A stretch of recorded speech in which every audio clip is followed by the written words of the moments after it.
Good evening, and it's great to have you with us here on a Thursday night. And we begin with President Trump in Germany tonight amid those violent protests and chaos in the streets. Protesters in Hamburg clashing with police in riot gear just as the G-20 summit begins. Many of them fighting against globalism. We have seen it before. But this is the first time with President Trump, who is now there for crucial meetings. Officers firing water cannons on the crowd. ABC senior White House correspondent Cecilia Vega witnessing it herself. And she leads us off tonight. Police and protesters taking over the streets of Hamburg tonight. A sea of marchers pushing up against police lines. The face-off leading to violent clashes just as world leaders arrived in town.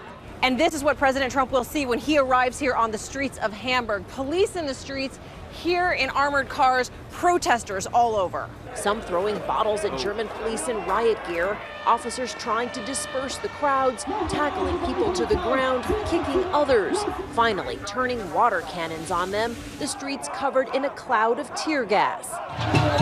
So far, police say at least 59 officers injured. The marchers protesting globalization and capitalism, many of them in black masks, but also in that crowd, images of America's leader. That G20 summit underway just about 2 miles from the clashes. President Trump meeting with Germany's Angela Merkel, the two leaders chatting and shaking hands. A warmer encounter than their first awkward meeting in the Oval Office just a few months ago.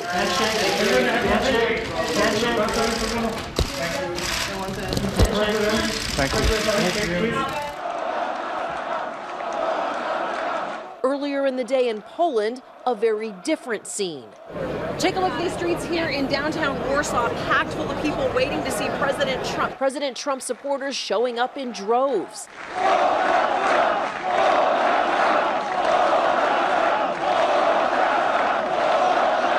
In the heart of Warsaw, at the site of Poland's uprising against the Nazis, the president delivering an ominous warning, presenting a clash of civilizations between the West and what he called radical Islamic terrorism.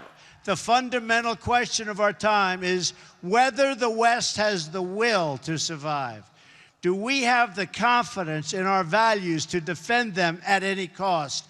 Do we have enough respect for our citizens to protect our borders? Do we have the desire and the courage to preserve our civilization in the face of those who would subvert and destroy it? But tonight in Hamburg, protesters delivering a message of their own to the leaders of the world's most powerful countries. You are not welcome here. And Cecilia Vega with us tonight from Germany. And Cecilia, let's get back to those pictures. The president likely has been briefed on the scope of these protests. But where do things stand right now? And do they expect even more tomorrow?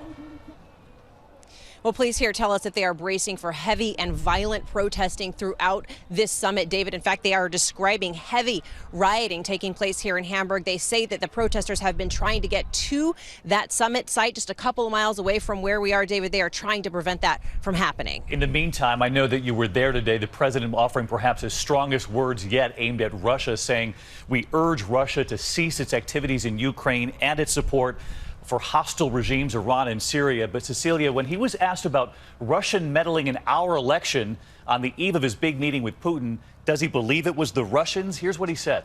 Well, I think it was Russia, and I think it could have been other people in other countries. Could have been a lot of people interfered.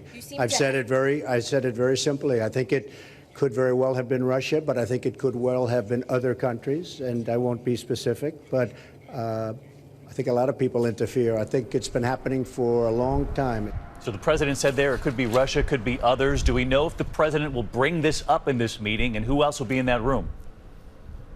Well, David, we're told that he's not expected to press Vladimir Putin at all on this issue of the Russian meddling in the election. Who we know will be in this meeting, Secretary of State Rex Tillerson on the Russian side, Foreign Minister Sergei Lavrov, and just two translators and the two leaders there, David, a very small circle. Cecilia Vega with us from Germany tonight. Cecilia.